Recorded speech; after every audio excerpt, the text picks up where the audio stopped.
What's up, everybody, and welcome back into the Philly Sports Power Hour with Bill Colarulo as we try to get ourselves hyped up and fired up for the Philadelphia Eagles NFL playoff game on Monday night.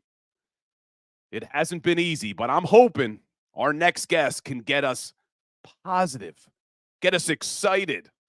I don't have confidence, but hey, if anyone can do it, it's Eagles insider Dave Spadaro. Let's get Dave on the show. What's going on, my brother? Good morning, Bill. I understand how everybody feels. It has been a really, really tough slog these last 6 weeks. But the game changes in the playoffs, and we've seen it year after year after year. Always remember, it's not necessarily the best team that wins. It is the best team that day. And so everything that the Eagles have done, look, they have had golden opportunities, and we wish the game on Monday or Sunday or Saturday, whenever it would be, was at Lincoln Financial Field. But it's Monday night, it's in Tampa, and the Eagles have veterans here. They have players who know what it takes to win in the postseason, and they have rested players. And I feel like they're going to play good football. Now, look, I'm part of the team. We all know that. You never lose hope when you're part of the team. You believe in the people around you. I believe that there's pride here. I believe that they are embarrassed with the way they've been playing these last 5 losses in 6 games, and that there will be a resurgence of the Philadelphia Eagles on Monday night. That's just what I believe. And I can't say it's based on what they've done in the past month and a half, but it's based on who they are and the belief that this football team is a whole hell of a lot better than what we've seen. Now, I know we don't know much yet about the injuries. I heard Nick Sirianni this morning talking that the players will be back in the building today. But from what you saw after the game on Sunday, how was AJ? How was Jalen? Are we confident that they're going to play on Monday night? I mean, I'm not official in any way, but yeah, I think everybody's hopeful that they'll play. I think that everybody believes that barring setbacks that they will play. I mean, it would take a whole lot more than a finger injury to keep Jalen Hurts out of this football game. And I think AJ is okay as well. But, we'll see as the week goes along here and the word becomes official. But I think everybody's hopeful. So before we get into Eagles playoffs, yesterday was Black Monday in the NFL, and we did see some changes already being made to head coaching positions. Ron Rivera, Washington Commanders coach, a lot of people expected this. He was relieved of his duties. Were you with the Eagles when Rivera was on staff? Yeah, Ron and I are really good friends, and his son Chris worked in our department for a while, and I think Ron's one of the finest men I've ever met. And but we talked about this, the game management. There were always some issues there in Washington with him, and kind of some of the ways he treated reviews and timeouts and so forth. But I always wonder with a guy like Ron, who I don't know how old he is right now. I always look at these kind of older coaches and I go, like David Culley, the former wide receivers coach here and former head coach of the Houston Texans. We have not heard from him since his 1 year of coaching with Houston. I always wonder, and I feel like David's playing, I haven't talked to him in a little while, but he's playing a million rounds of golf and doing the things that he really enjoys. And I wonder if Ron will do that. It becomes very much of an addiction when you're in the NFL. The cadence of the job is really what attracts you to competition. So if anybody wants a really good defensive coordinator out there, Ron Rivera is an excellent one. I wonder what his next step will be. Yeah, so I see in the chat, and I just looked it up as well, Rivera is 62 years old. And when we talk about some older coaches, there's somebody still young. That's still young. Yes, okay? It is still young. Because there's a coach that is going to be 72 at the start of next season. And there's a lot of speculation about what's going to happen with Bill Belichick. He's meeting with Robert Kraft today, apparently. So 2 questions for you. 1, do you think his time in New England is done? And 2, do you see him maybe going to the Washington Commanders? Because that's one of the landing spots. Yeah, I mean, I'm sitting here a million miles away from that situation. I really have no idea what's going on in New England. I guess my thing with Josh Harris is, if I were him, I think I'd want a fresh start, a young, forward-thinking guy. Now, I guess you would say Belichick is someone who would kind of give them some organizational direction. But look, I have no idea in either what Washington's thinking or what New England's thinking. I just want the Eagles to win a playoff game here, Bill, and start things off and get some momentum going. And like that's the focus, and beat Tampa Bay and then find out what's after that and win that game as well and just keep going. But it's certainly interesting. I mean, when is the right time for a legend like Bill Belichick to step aside? And what will the legacy be? Will it be the 6 Super Bowls?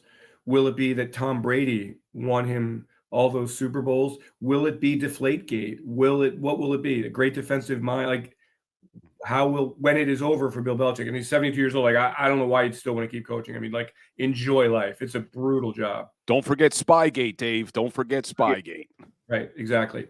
It's funny. There's a when the NovaCare complex was built, and I do a lot of tours and stuff and bring people around. Like in the meeting rooms on that side of the building, it faces Broad Street. And when they built the NovaCare complex, they put windows in these rooms that later became meeting rooms. And back in early 2001, it opened. Everybody freaked out here because there were windows in the meeting rooms, and they immediately had to put blinds in the windows because they didn't want anybody getting binoculars and like looking out through, the apartment complex over there, or like hiring somebody over there to like look in to the Eagles meeting rooms, positional meeting rooms, defensive meeting room at that time, and steal anything. And that's how the Spygate, the impact of the Spygate in the NFL kind of impacted the Eagles. And you mentioned stealing things, so it reminded me of the national championship game last night, because there was some controversy, obviously, with Michigan this year and Harbaugh and stealing signs, but that Michigan team is a good football team, well-coached team. Did you watch the game last night? Yeah, I did. It's interesting. When I watched it, I was rooting for Michigan. Some friends of mine, Tom Gamble, who is the son of Harry Gamble, works there. Jesse Minter is the son of Rick Minter, a former linebackers coach. He's their defensive coordinator. I've got a lot of friends who are Michigan fans. A dear departed friend was a huge Michigan fan. So I was rooting for Michigan slightly. I just detest Jim Harbaugh, and I detest the cheating scandal. I think it's disgusting what they did, but good football team. I watch games, though, a lot of times, and I'm like, is this guy an NFL player? Can that guy play? And I had a conversation with Merrill Reese a couple of weeks back in the locker room about Michael Penix, and he was like, David, Michael Penix spins the ball as well as any quarterback I've seen since Michael Vick. Pretty good impression. I was like, Merrill, I really don't watch a lot of college football. So I was watching Penix last night, and I was like, no friggin' way, man. The guy doesn't step into his throws. He like throws with his feet parallel. Like it just so unimpressive. But Michigan, good line play, run the football, mash it up. Quarterback made plays when he had to. It was a good game into the fourth quarter, and that is rare in this college football playoff series. Yeah, it is. It is. But he's got a great story, that kid, too, after being hurt. Was it Indiana? Yeah. And then making his way over to Michigan. Well, Jim Harbaugh, is he coming back to the NFL? A lot of talk about it. Yeah, I don't know. I think Jim Harbaugh's on top of the world right now, so can make his own decisions. And kind of hard to leave a play. Like, I know recruiting stinks, and I know coaches would rather be in the NFL than the pace of work in the NFL is just so much more palatable than college, because you're always recruiting. You've got to deal with these teenage kids who are like looking for money, and like it's really a pain in the butt. But the coaches make so much dough. And Harbaugh is the king of the world in Ann Arbor, Michigan, which is a great campus and just a great part of the world. I don't know why he would want to leave, other than to go back to the NFL and prove to everybody that he can win at that level. And we'll see. I mean, there's some very attractive names out there already. But I think the general thought from what people have told me, my buddies have told me, and I haven't really looked into it because I don't, I'm not looking into that world, that it's not a great year to look for head coaches. So, I mean, I'm based on what Harbaugh did in his time in the NFL and what I heard of him, difficult guy to like, and might be tough. Might be in a good situation in college, not one in the NFL. Yeah, he did have some success, obviously, with the 49ers, but I could see him button heads with some owners. I doubt you're going to see Dave Tepper in Carolina bring on a guy like Harbaugh. I think that would be a recipe for disaster with those two guys. I mean, that's a tough one right there. Like that, how attractive is that job? I mean, do you believe in Bryce Young? Have you seen a lot of him? It's crazy when you look at the comparison between Bryce Young and C.J. Stroud, man. The Houston Texans, I don't know if they would have taken Bryce Young if they had a higher draft pick or if they would have gone with C.J. Stroud, but did it work out for them? Because Stroud looks like an absolute stud. Yeah, great game against Indianapolis. That was a really fun game to watch. And people have always asked me, who's your second favorite team in the NFL? And I don't have one. I just want the Eagles to win. And I want the Eagles to win. I want the Cowboys to lose. And otherwise, I don't really care at all. But I've got a lot of friends on both teams. Shane and I were really close. And on the Houston side, they have some coaches there. Dino Vassie is over there, and I really like him. And but watching C.J. Stroud, and D'Amico was a great guy. Wow, what a young quarterback with poise. He's got it all. And to take that team from a good competitive team last year, and you kind of figured he went to the right situation, because they play good defense and they had some pieces around him.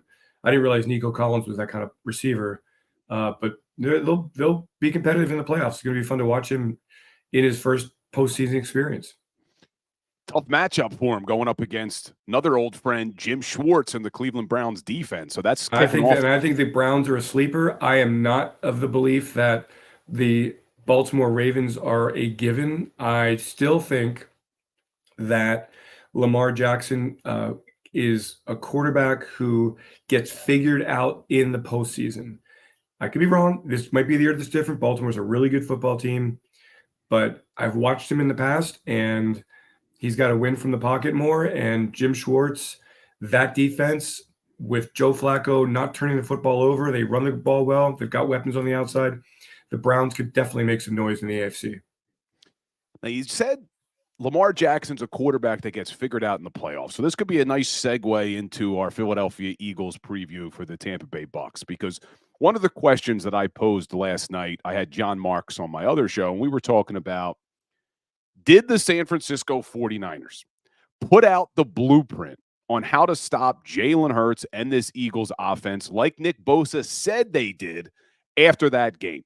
Or do you think this is something this Eagles team can adjust to and figure out as we get ready for this wild card matchup? Look, I think this entire season, teams have come in to the Philadelphia Eagles game and said, we are not going to let Jalen run the football and beat us.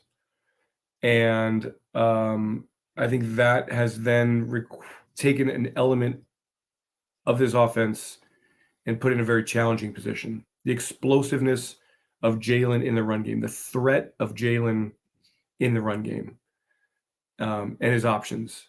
And so is there a blueprint? I mean, look, your coaching staff has to then adjust.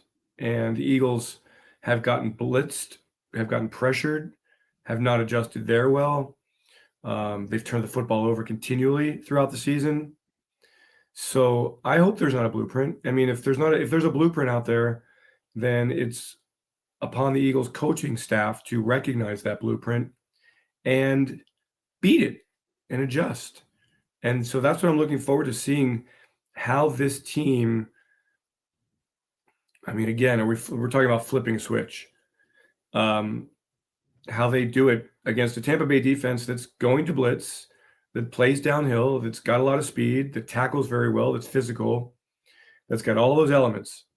And, it's going to be a big challenge on Monday night. So I would hope there's enough multiplicity in this offense that there's no blueprint that works. But clearly the Eagles offense has been struggling, and the defense, obviously, we'll get into that, I'm sure. But it's incumbent upon the Eagles to find solutions to what defenses are doing to them and dictate the defenses. And I think that's what we haven't seen this year enough. We've seen Jalen win from the pocket. We've seen Jalen at times run the football. We've seen the Eagles' run game be very, very good, like it was in Tampa week 3. So, I think that's if you say what's your bread and butter offensively, to me, it's still getting the ball out to AJ and Devontae, and then throwing the ball early, getting Jalen going early, and then running the football. That's how I like to see this offense operate. And if you look back, it feels like it was forever ago, but you look back to week 3 when they played the Bucs in Tampa. They were so balanced. They put up over 200 yards rushing in that game, and that was back-to-back weeks because they put up 200, I think, against the Vikings as well the week before, if I'm not mistaken. Because Swift had 175 that game. Yep. So do you see that? Do you see this team trying to come out against a Bucs defense and trying to establish the run again? Because like you said, we know Todd Bowles is going to bring the blitz. They're the third most blitzing team in the league. Bill, if you're Jalen and you're standing at the line of scrimmage and there's an 8-man box, you don't run the football. You throw it. And if you've got one-on-one matchups with Goddard, Smith, Brown, you go to those one-on-one matchups. So is running the ball important? Yes. But am I the only one who screams about chunk plays? Like Troy Aikman, I heard talk about it the other night on the air. You have to get chunk plays. You've got to get big gainers. You can't keep driving 12 plays, 75 yards. And I have just not seen enough chunk plays. Will there be opportunities to do that? Look, against a blitz, it's either hit or miss. And Jalen was so good against the blitz, right, in years past. So what do the Eagles do? What adjustments do they make against the Tampa Bay blitz? And how do you gash them? It could be with the run. It could be with Jalen running. It could be throwing the football down the field. And so, yeah, I mean, I think they want to establish the run game for sure. It's really important. But I think also you can't rely on long drives against Tampa Bay. You've got to have some gash plays, some chunk plays. So I'm up for whatever the defense is going to give you. If they're going to have a light box and you get to run the football and you want to run it all day, great. It's important that the call comes in on time, that Jalen sees what he sees, and that the Eagles adjust to what is being presented by the Tampa Bay defense. And if that's a blitz, there are a lot of ways to beat the blitz, and the Eagles just haven't done that consistently. And when you talk about chunk plays, I think one of the things that I've had a problem with this Eagles team this season is they always talk about the explosive play. That's Nick Sirianni's philosophy. They don't want to go. Everybody's philosophy. In the NFL, they talk about it all the time. You know, these long drives, that's not what teams want to do. They want to score quickly. But what I think the problem has been is chunk plays and explosive plays don't have to be throwing the ball 20, 30 yards down the field. You look at the San Francisco 49ers, they get chunk plays by scheming their best players open in space. You don't have to throw the ball 25, 30 yards down the field. You hit them in space and you pick up the yards after catch that everybody loves. You can pick up those chunk plays, and that's something I haven't seen enough of this season is getting the ball in our playmakers' hands in space to pick up that yak that everybody loves. Yeah, I mean, look, AJ across the middle, the screens to Dallas Goedert, getting Swift involved in the passing game. We haven't seen that on a consistent basis. I agree. I would love to see that happen. We'll come back. And again, I just think that whatever's been missing, and I don't have the answer, right? Like I can't sit here and go, as Nick has said, we don't have the answer right now, or else we wouldn't be in a position where we are here. But I believe that it's going to just take some sort of a spark. And maybe it's a 3rd and 12 crossing route by AJ that he breaks for 35 yards that they go, wow. Now we have a bread and butter thing. Now we have something that we can go to. Now we have something that we can stress the defense on. But until that happens, I can't tell you where that stuff has been. It's been a lack of execution. It's a combination play calling. It's everything. Everybody takes responsibility for it. But clearly the offense just hasn't been on its game on a consistent basis this season. We're talking about the offense. You mentioned earlier the defense. Obviously, to say that they have struggled over the last few weeks would be an understatement. The Eagles make the decision to go from Sean Desai to Matt Patricia. Nick Sirianni at his press conference yesterday talked about how they didn't completely switch to Matt Patricia's defense because you couldn't do that this late in the season. I guess I can't ask you if you think that was a good decision here. Yeah, but I mean, it doesn't matter what I think. The decision's been made. I mean, my mindset is to look forward, right? Like, I certainly acknowledge what the defense has been here.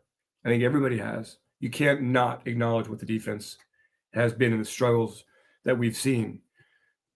But again, I'm part of the team. I'm hopeful that these coaches will find good matchups in this Tampa Bay game and take away Mike Evans like they did in week 3, where he had 3 catches for 14 yards going into the fourth quarter, where they shut down the run game, where they get after Baker Mayfield and mix in some blitz. And I have seen Matt Patricia work some blitzes, right? We've seen some secondary blitzes. We've seen it didn't work with Kevin Byard trying to do it the other day, but he's trying.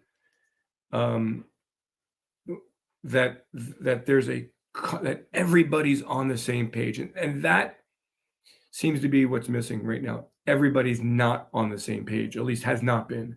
So my focus is like on this week, extra day, take advantage of it, get on the same page, be very specific, very intentional with your matchups, communicate that stuff really, really clearly, and go beat up on the Bucs, who scored all of 9 points on Carolina on Sunday.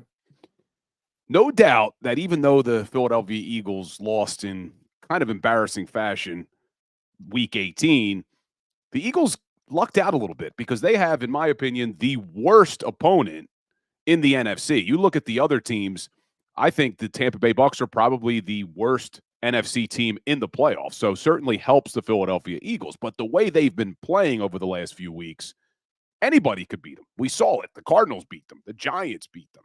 And a lot of fans are worried that Nick Sirianni has lost his locker room. A lot of fans are worried that there is a division in that locker room, that something's going on that we don't know about. What can you tell us to make us feel a little bit better as we get ready for Wild Card Weekend about this team, and are they unified, and are they going to come out and play on Monday night? Yeah, I mean, look, I feel that in the building. I feel that in the fact that there's players who have gone down this road before, and that they finally have this moment. They finally arrived at the moment where they win or they go home. And if they go home, Bill, it's going to be going home to a lot of really, really tough questions to answer going into the offseason. I don't think anybody wants to do that. So, I actually had this one little moment with Nick yesterday. I just was like, hey, we were having a salad, or we were getting a salad bar. I was just like, hey, Nick, hey, coach, F everybody, go kick some ass, blah, blah, blah, blah, blah. Like just something, just, hey, Dave, appreciate that, blah, blah. I mean, I think we all recognize that there's a lot of how the fans feel. Deservedly so, this team has not played good football. So anything you can do in the building to kind of rally around it. I do believe getting away from Philly is going to be good for this team, us against the world, going against a team that they have beaten already, going against a team that they know they match up well against. I think that will be a good thing for the team. And I think a win on Monday night could be that spark that takes you into the divisional round, and then you never know. But I don't think Nick's lost the locker room. I just think that for whatever reason, and I can't, again, these 5 losses in 6 weeks are really inexplicable to me. I mean, I've not lived through something like this, other than like Rich Kotite in '94 losing 7 straight games after a 7-2 start. I mean, that was a lame duck coach, new owner, different situation, not a good football team. This is a good football team, we think, that has played poorly in these last, and really has not played its best, what we think can be its best football. And look, Bill, if they come out and play another kind of game like that on Monday night, then that's just what this football team is all about. I just happen to believe that that's not what this football team is all about. I happen to believe that when they are faced with that moment where it's now you win or your season is done, that there will be a team that is ready to play its best football. Well, I hope you are right, man, because here's what I see happening. I do think the Eagles are going to beat a bad Bucs team, and I also have the Los Angeles Rams upsetting the Detroit Lions, which means in the divisional round, we're going to Dallas. And that's what I think is going to happen. Are you so certain that Dallas will defeat the Green Bay Packers? I am. As much as I hate the Dallas Cowboys, I just think they are so good at home. That offense has become unstoppable in Dallas. I see them winning that football game and headed to the divisional round. And I think it's going to be against the Eagles because I do think the Rams are going to upset the Lions at Ford Field. But we will see. But Dave, before I let you go, wild card weekend. This may be the last time if the Eagles don't win, but I need you to give me that energy. I need you to get these fans going before you head out the door because we got a playoff game on Monday. Yeah, well, look, everybody. I mean, I know it's been a really tough road here. It's been a season that we didn't expect. Thank you for all your support. Thank you for all your passion. We know how you feel, but everybody, we're in it together, and that means everything. So put away the pain that you felt here these last 5 or 6 weeks, and let's focus in on the Tampa Bay Bucs and understand that the Eagles come out fast, play strong, play physical football, and finish this game on an up note and beat the Tampa Bay Buccaneers and go to Dallas, as Bill said, and whoop up on the Dallas Cowboys. But first things first, let's beat Tampa Bay. And at the end of the day, everybody, fly Eagles fly and go Birds! Thank you, Dave. Trying to get us a little fired up here because a lot of fans have lost hope, rightfully so. And you guys know, I see you in the chat. Yes, Dave works for the Eagles. It's tough sometimes. He's got to be positive, and he tries to be positive. But I do believe him. I do think that this Philadelphia Eagles team, with the veterans that they have, want to go in and win this game. You have guys that you don't know if they have any more NFL games left in them. This could be Jason Kelce's last game in a Philadelphia Eagles uniform. Fletcher Cox's last game. Brandon Graham's last game. So I do think that these guys are going to go out and give it their all. I do think that this leadership group that we have been waiting for to pull this team through adversity over the last few weeks are going to do everything they